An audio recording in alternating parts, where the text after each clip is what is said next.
ನಾವು finally reach ಆಗ್ತಾ ಇದ್ದೀವಿ ಕೋಟೆಯ ಅರಮನೆಯ ಮುಖ್ಯ ಭಾಗಕ್ಕೆ. ಈಗ ನೋಡ್ಬೇಕು, ಈಗ ಅರಮನೆಯಲ್ಲಿ ಯಾರು ಅಡುಗೆ ಮಾಡಿ ಊಟ ಹಾಕ್ತಾರ ಅಂತ, ಯಾಕಂದ್ರೆ ಅಷ್ಟು ಸುಸ್ತಾಗಿದೆ. ನೋಡ್ತಾ ಇರ್ಬೋದು, ಇಲ್ಲೊಂದು ಕಲ್ಯಾಣಿ ಇದೆ, ಬಟ್ ಇದರಲ್ಲಿ ನೀರು ಇಲ್ಲ, ಹಾಗೇ ಇದಾಗಿದೆ ಅಷ್ಟೇ. ನೆಕ್ಸ್ಟ್ ನಾವು ಅರಮನೆ ಎಂಟರ್ ಆಗ್ತಾ ಇದ್ದೀವಿ. ಏನು ಗೊತ್ತಾ, ಇಲ್ಲಿ ಇನ್ನೂ ತುಂಬ ಜಾಗಗಳಿದ್ದಾವೆ. ಅದು ಏನಾಗಿದೆ ಅಂದರೆ, ಈ ಏನು ಕಾಡುಗಳು ಜಾಸ್ತಿ ಬೆಳ್ಕೊಂಬಿಟ್ಟು ನಮ್ಮ ಗೌರ್ಮೆಂಟ್ ಏನು ಇದನ್ನು ಇಂಪ್ರೂವ್ ಮಾಡಿದೆ, ತುಂಬ ಜಾಗಗಳು ಕಾಡು ಮಧ್ಯದಲ್ಲಿ ಮುಚ್ಚೋಗ್ಬಿಟ್ಟಿದ್ದಾವೆ. ಹುಡುಕಿ ತೆಗೆದು ಕ್ಲೀನ್ ಮಾಡಿ ಅಲ್ಲಿ ಓಡಾಡ್ಲಿಕ್ಕೆ ಜಾಗ ಮಾಡಿದ್ರೆ ಇನ್ನೂ ತುಂಬ ಜನ ಪ್ರವಾಸಿಗರನ್ನು ಆಕರ್ಷಣೆ ಮಾಡ್ಬೋದು. ಬಟ್ ನಮ್ಮ ಗೌರ್ಮೆಂಟು ಯಾವುದನ್ನು ಇದು ತೊಗೊತಾ ಇಲ್ಲ, ತೊಗೊಂಡ್ಲಿ ಅನ್ನೋದು ನಮ್ಮ ಆಶಯ. ಇಲ್ಲಿ ನೋಡ್ಬೋದು ನಂದಿ.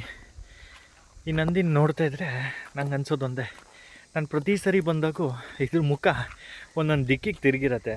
ಇಲ್ಲಿಗೆ ಬರೋರು ಏನು ಮಾಡ್ತಾರೆ ಅಂದರೆ, ಇದನ್ನು ಇದ್ದಂಗೆ ಇರೋಕ್ಕೆ ಬಿಡಲ್ಲ. ಇದು ಎಲ್ಲೋ ಬೇರೆ ಕಡೆ ಇತ್ತು, ತಂದು ಇಲ್ಲಿ ಹಾಕಿದ್ದಾರೆ. ನಾನು ಲಾಸ್ಟ್ ಟೈಮ್ ಬರಬೇಕಾದ್ರೆ ಇದ್ರ ಮುಖ ಆ ಸೈಡ್ ಇತ್ತು, ಈಗ ತಿರ್ಸಿ ಈ ಸೈಡ್ ಮಾಡಿಟ್ಟಿದ್ದಾರೆ.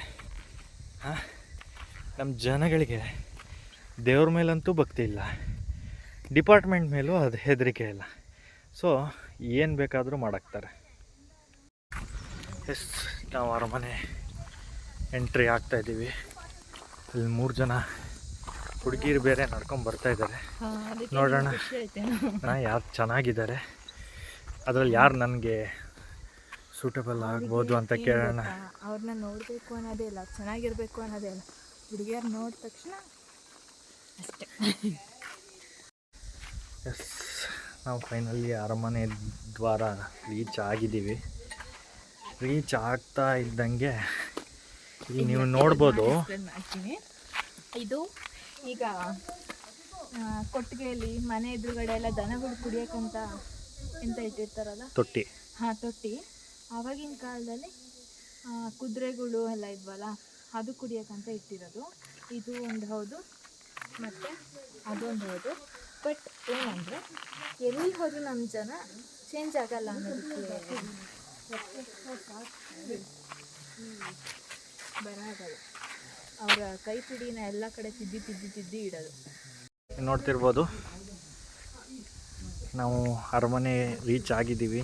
ಈಗ ನೀವು ಒಳಗೆ ಹೋಗ್ತಿದ್ದಂಗೆ ಅರಮನೆಯಲ್ಲಿ ಇದು ರಾಜ ಸಭಾಂಗಣ. ನೀವು ಇಲ್ಲಿ ನೋಡೋದಾದರೆ, ಈ ರಾಜ ಸಭಾಂಗಣದಲ್ಲಿ ಏನು ಉಳಿಸಿಲ್ಲ ಜನ, ಎಲ್ಲ ಕಂಬಗಳನ್ನು ಬೀಳಿಸಿದ್ದಾರೆ. ಆಲ್ಮೋಸ್ಟ್ ಅಲ್ಲಿ ಇದು ಏನು ಅಂದರೆ, ನಿಮ್ಗೆ ಇಲ್ಲಿ ಏನು ನೋಡ್ತಿದ್ದೀರಲ್ಲ, ಇದು ಮಣ್ಣು ಕೂತು ಇಷ್ಟು ಎತ್ತರಕ್ಕೆ ಬಂದಿದೆ. ಇದು ಇನ್ನೂ ತುಂಬ ಡೌನಲ್ಲಿತ್ತು. ಇಲ್ಲಿ ರಾಜಸಭೆಗಳು ಇಲ್ಲ ಇನ್ನು ಮುಖ್ಯ ನಿರ್ಣಯಗಳು ಇಲ್ಲಿ ತೊಗೊತಾ ಇದ್ರು ಅನಿಸುತ್ತೆ. ಇದು ನೋಡಿದ್ರೆ ನನಗನ್ಸೋದು, ಈಗ ಹಿಂಗಿದೆ, ಆ ಟೈಮಲ್ಲಿ ಇನ್ನೂ ಎಷ್ಟು ಭವ್ಯವಾಗಿರ್ಬೋದು, ಎಷ್ಟಿತ್ತು ಅನ್ನೋದನ್ನು ಇದನ್ನು ನೋಡಿದ್ರೆ ಅಂದಾಜಿಸ್ಬೋದು. ಇದು ಮೇಲ್ಗಡೆ ಎಲ್ಲ ಇತ್ತು ಅನಿಸುತ್ತೆ, ಬಟ್ ಈಗೇನು ಕಾಣಿಸ್ತಾ ಇಲ್ಲ. ಇದು ಅವಶೇಷಗಳು ಮಾತ್ರ ಅಲ್ಲಲ್ಲಿ ಉಳ್ಕೊಂಡಿದ್ದಾವೆ. ನೋಡೋಣ, ಮುಂದೆ ಹೋಗೋಣ ಬನ್ನಿ. ಬರೀ ಜನಗಳು ಹಾಳು ಮಾಡಿದ್ರು ಅಂತಲೂ ಹೇಳೋಕ್ಕಾಗೋದಿಲ್ಲ. ಅಂದರೆ ಅಷ್ಟು ವರ್ಷದಿಂದ ಮುಚ್ಚೋದಾಗ ಮಳೆ ಬರ್ತಿರೋದು ಆಗೋದ್ರಿಂದ ತಾನಾಗಿ ಎಲ್ಲದನ್ನು ನಾವು ಜನಗಳ ಮೇಲೆ ಹೇಳಿದ್ರು ತಪ್ಪಾಗುತ್ತೆ. ಯಾಕಂದರೆ ಡಿಪಾರ್ಟ್ಮೆಂಟ್ಸ್ ಇದೆ, ಅದೆಲ್ಲ ಇದನ್ನು ಇಲ್ಲಿನ ವ್ಯವಸ್ಥೆನ ಸರಿ ಮಾಡಿ, ಅಂದರೆ ಇಲ್ಲಿ ಒಬ್ಬೊಬ್ಬರನ್ನ ಬಿಟ್ಟಿದ್ದರೆ ಅಷ್ಟು ಪ್ರಾಬ್ಲಮ್ಸ್ ಆಗ್ತಿರ್ಲಿಲ್ಲ ಅನ್ನೋದು ನನ್ನ ಒಪಿನಿಯನ್.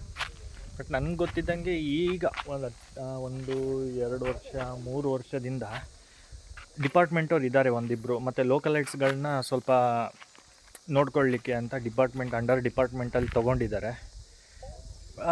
ಈಗ ಓಕೆ, ಸ್ವಲ್ಪ ಕಂಟ್ರೋಲಿಗೆ ಬಂದಿದೆ. ಇಲ್ಲ ಅಂದರೆ ಇಲ್ಲಿ ಬರೋದು, ಡ್ರಿಂಕ್ಸ್ ಮಾಡೋದು, ಇಲ್ಲ ಪಾರ್ಟಿ ಮಾಡೋದು, ಈ ಥರ ತುಂಬ ಆಗ್ತಿತ್ತು. ಈಗೊಂದು ಸ್ವಲ್ಪ ವಾಚರ್ಸ್ಗಳನ್ನ ಹಾಕೋಕ್ಕೆ ಹೋಗಿ ಸ್ವಲ್ಪ ಕಂಟ್ರೋಲಿಗೆ ಬಂದಿದೆ. ಬನ್ನಿ ಮುಂದೆ ಹೋಗೋಣ.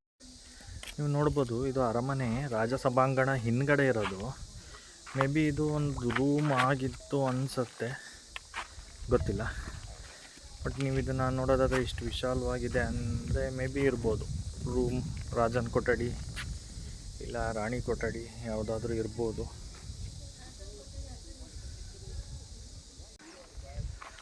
ನೋಡ್ತಿದ್ದೀರಾ ಗೋಡೆಗಳು ಮಣ್ಣಿಂದ ಮಾಡಿರೋದು, ಹಾಗೆ ಮಧ್ಯ ಕಲ್ಲು ಮಿಕ್ಸ್ ಇದೆ. ಹೀಗೆ ನೋಡ್ತಾ ಹೋದರೆ ಒಂದೊಂದು ರೂಮ್ಗಳಿದ್ದಾವೆ. ಹಾಗೆ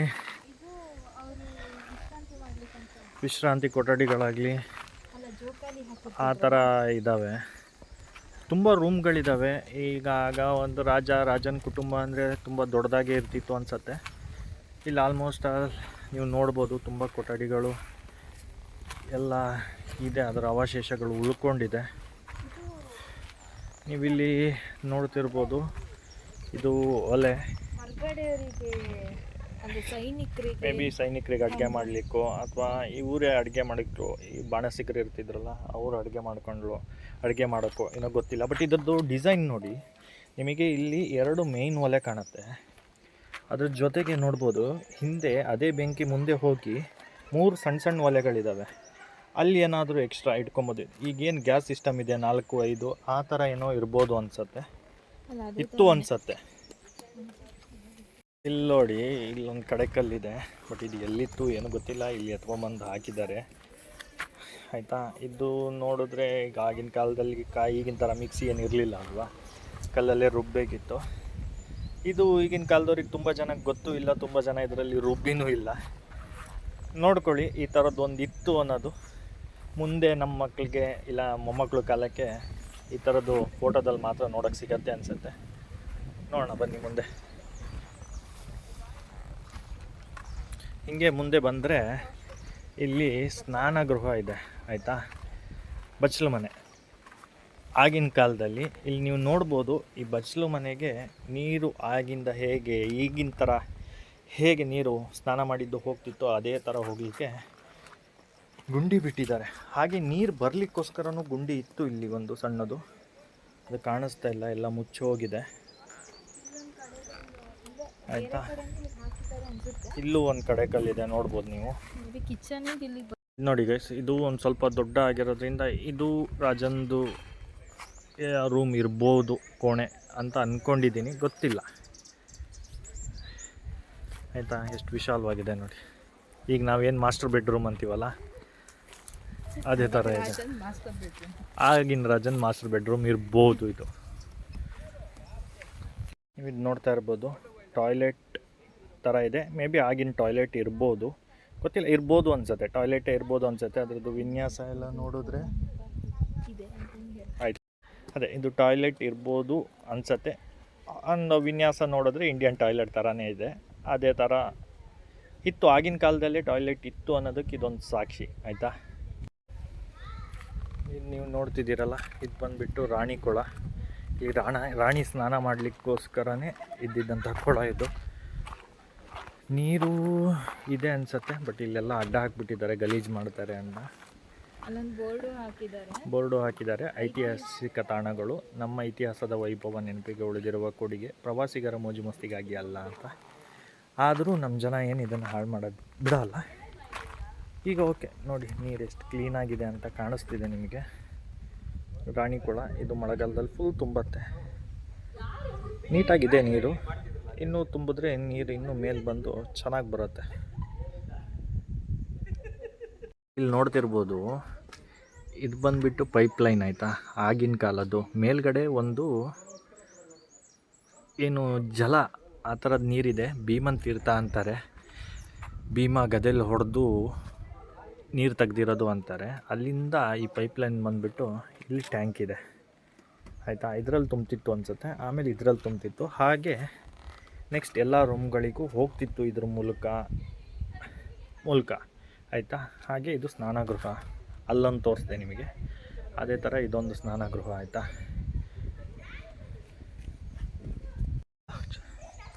ನೀವು ನೋಡ್ತಿರ್ಬೋದು ಸಂಪೂರ್ಣ ಅರಮನೆ ಹೇಗೆ ಕಾಣಿಸುತ್ತೆ ಅಂತ.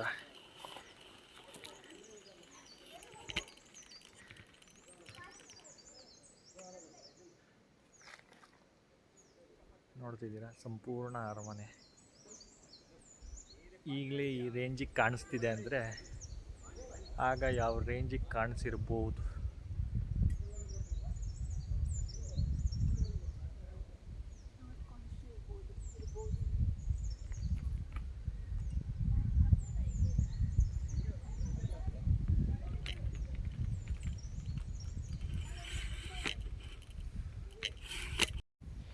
ಇಲ್ಲಿ ನಮ್ಮ ಮನೇಲಿ ಹಳೆ ಮುದುಕಿ ಒಂದು ಕೂತಿದೆ, ನೋಡ್ತಿರ್ಬೋದು. ಇಷ್ಟು ಹತ್ತಿ ಒಂದು ಬಾಟ್ಲು ನೀರು ಖಾಲಿ ಮಾಡಿದ್ದಲ್ಲದೆ ಈಗ ಆಗಲ್ಲ ಅನ್ನೋ ಥರ ಕೂತ್ಕೊಂಡಿದ್ದಾಳೆ. ಬರೀ ಒಂದು ಬಾಟಲ್ ನೀರು ಅಷ್ಟೇ ಖಾಲಿ ಮಾಡಿ. ಓಕೆ, ನೆಕ್ಸ್ಟ್ ಹೋಗೋಣ ಬನ್ನಿ ವಾಪಸ್. ಹಾಂ, ನಿಮಗೆ ಇನ್ನೊಂದು ವಿಷಯ ಹೇಳಬೇಕಿತ್ತು. ಇಲ್ಲಿಂದ ಮೇಲೆ ಹೋಗಲಿಕ್ಕೆ ದಾರಿ ಇದೆ, ಆಯಿತಾ.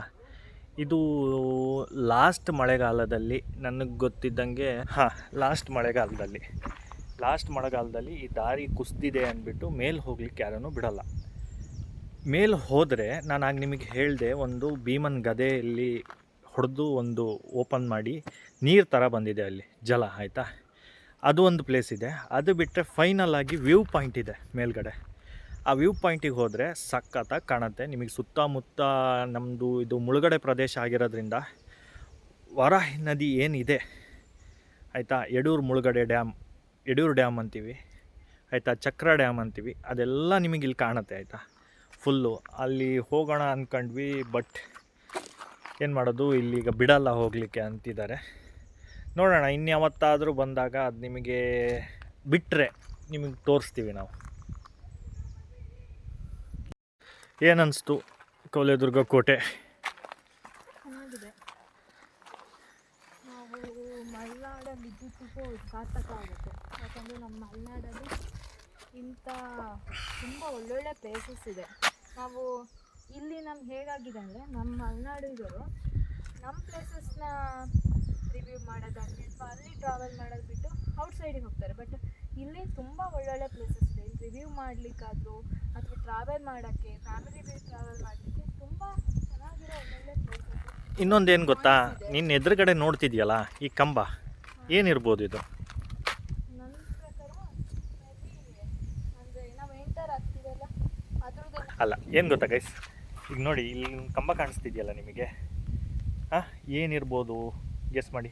ಇದು ಬಂದುಬಿಟ್ಟು ಆಗಿನ ಕಾಲದಲ್ಲಿ ತಪ್ಪು ಮಾಡ್ತಿದ್ರು ಅಲ್ವಾ, ತಪ್ಪು ಮಾಡಿದವ್ರನ್ನ ಮರಣದಂಡನೆಗೆ ಏರಿಸ್ತಿದ್ರು ಗೊತ್ತಾ. ಈಗ ಏರಿಸ್ತಾರಲ್ಲ ಅದೇ ಥರ ಮರಣದಂಡನೆ, ರಾಜ ಶಿಕ್ಷೆ ಕೊಟ್ಟವ್ರನ್ನ ನೇಣಿಗೆ ಹಾಕ್ತಾರಲ್ವ, ಅದಕ್ಕೋಸ್ಕರ ಈ ಪ್ಲೇಸ್. ಇದು ಬಂದುಬಿಟ್ಟು ಅರಮನೆಯಿಂದ ಹಿಂದೆ ಇದೆ, ಆಯಿತಾ. ಹೇಗಿದೆ ನೋಡಿ,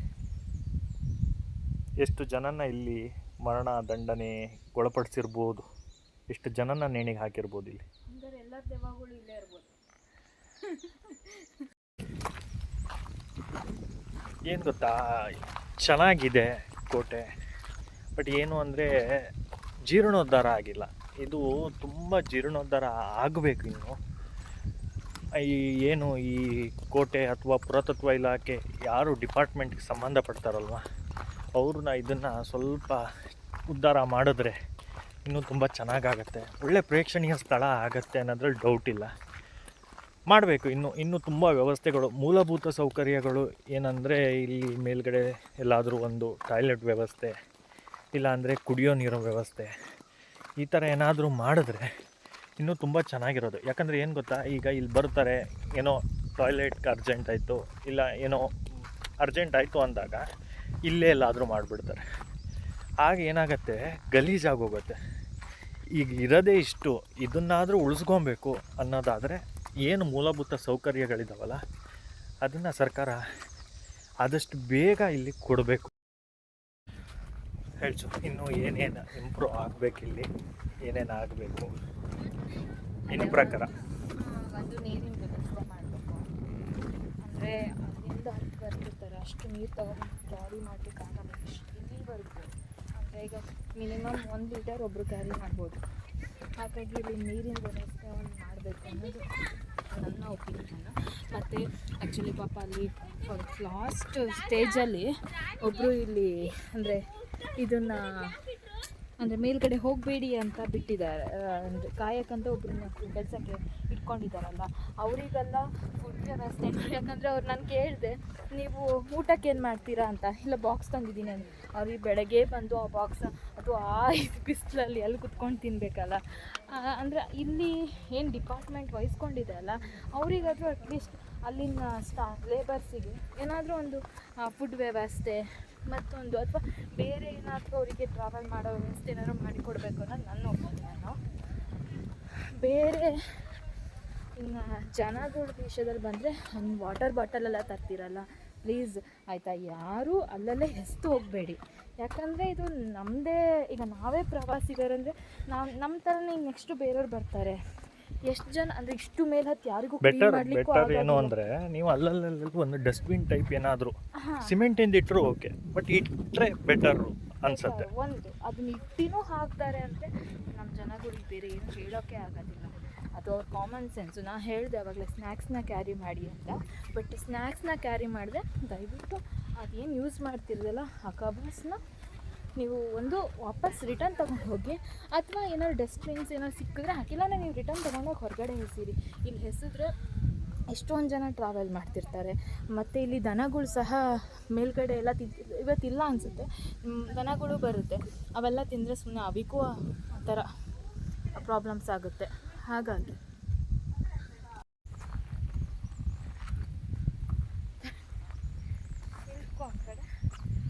ನೀವು ಯಾರಾದರೂ ಬರೋರು ಪ್ಲ್ಯಾನ್ ಮಾಡ್ತಾಯಿದ್ರೆ ನೀವು ಆಲ್ಮೋಸ್ಟ್ ಟೈಮು ಅಂದರೆ 9 to 10, 11 ಒಳಗೆ ಆ ಥರ ಪ್ಲ್ಯಾನ್ ಮಾಡ್ಕೊಳ್ಳಿ. ಯಾಕಂದರೆ ನೀವು ಆಮೇಲೆ 10 ಮೇಲೆ ಬಂದರೂ ಇಲ್ಲಿ ನೀವು ಹತ್ತಕ್ಕೆ ಸ್ಟಾರ್ಟ್ ಮಾಡಿ ಇಳಿಬೇಕಾದ್ರೆ ಸಿಕ್ಕಾಪಟ್ಟೆ ಬಿಸಿಲಾಗುತ್ತೆ, ಆವಾಗ ತುಂಬ ಸುಸ್ತಾಗುತ್ತೆ. ಅಂದರೆ ನಿಮಗೆ ಆವಾಗ ಟ್ರೆಕ್ಕಿಂಗ್ ಫೀಲ್ ಕೊಡೋದಿಲ್ಲ ಅದು. ಮತ್ತು 9 ಗಂಟೆಯಿಂದ ಮುಂಚೆ ಬರಬೇಡಿ, ಯಾಕಂದರೆ ಇಲ್ಲಿ ಓಪನ್ ಆಗೋದೇ 9 ಗಂಟೆ. ನೀವು ಇಲ್ಲ 9 ಗಂಟೆಗಂತೆ 9 ಗಂಟೆಗೆ ಓಪನ್ ಆಗೋದು. ಹಾಗಾಗಿ ನೀವು 9 ಗಂಟೆಗೆ ಪ್ಲ್ಯಾನ್ ಮಾಡ್ಕೊಳ್ಳಿ. 9 ಗಂಟೆಗೆಲ್ಲ ನೀವು ಬಂದರೆ ಒಂದು 10-10:30 ಹೊರಟು ಮೇಲ್ಗಡೆ ಬಂದು ವಾಪಸ್ ರಿಟರ್ನ್ ಇಡ್ತು 11-11:30 ಆದಾಗ ನಿಮ್ಗೆ ಅಷ್ಟು ಸ್ಟ್ರೆಸ್ ಅನ್ಸುತ್ತೆ. ನಾವೀಗ ನೋಡ್ತಿದ್ದೀವಿ, ಈಗ ಇನ್ನೂ ಬರ್ತಾ ಇದ್ದಾರೆ, ಅವ್ರಿಗೆ ಆಲ್ರೆಡಿ ಇಲ್ಲಿಂದಲೇ ಸುಸ್ತಾಗಿ ಹೋಗಿ ಸ್ಟಾರ್ಟ್ ಆಗಿದೆ. ಫಸ್ಟ್ ಇದೆ ಯಾಕಂದರೆ ಸ್ವಲ್ಪ ನೀವು ಇನ್ನು ಸೂರ್ಯ ಮೇಲೆ ಬರೋಕ್ಕೂ ಮುಂಚೆನೇ ಹತ್ತಕ್ಕೆ ಶುರು ಮಾಡಿದ್ರೆ ಸುಸ್ತು ಅನ್ಸಲ್ಲ. ಆಮೇಲೆ ಜಾಸ್ತಿ ನೀರು ಕ್ಯಾರಿ ಮಾಡಬೇಕು ಅನ್ನೋದೇನಿರಲ್ಲ, ಯಾಕಂದರೆ ಇಳಿತಾ ನಿಮಗೆ ಜಾಸ್ತಿ ನೀರು ಬೇಕು ಅಂತ ಅನಿಸಲ್ಲ. ನೀವು ಹತ್ತಬೇಕಾದ್ರೆ ತುಂಬ ಸ್ಟ್ರೆಸ್ ಆಗುತ್ತೆ, ಆಯಿತಾ.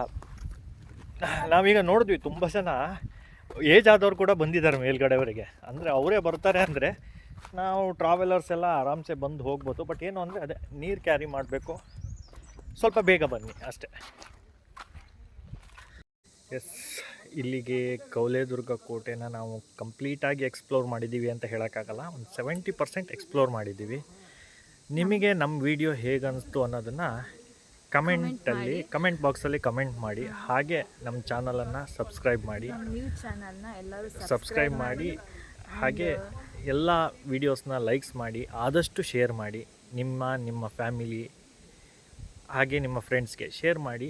ಇನ್ನೂ ಇದೇ ಥರದ ಪ್ಲೇಸ್ಗಳಿಗೆ ನಾವು ವಿಸಿಟ್ ಮಾಡ್ತಾ ಇರ್ತೀವಿ. ಅದ್ರ ಬಗ್ಗೆ ನಮಗೆ ಎಷ್ಟು ಸಾಧ್ಯ ಅಷ್ಟು ಎಕ್ಸ್ಪ್ಲನೇಷನ್ ಕೊಡ್ತೀವಿ.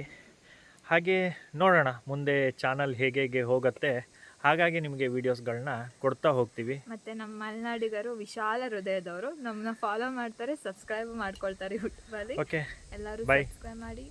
Thank you, take care.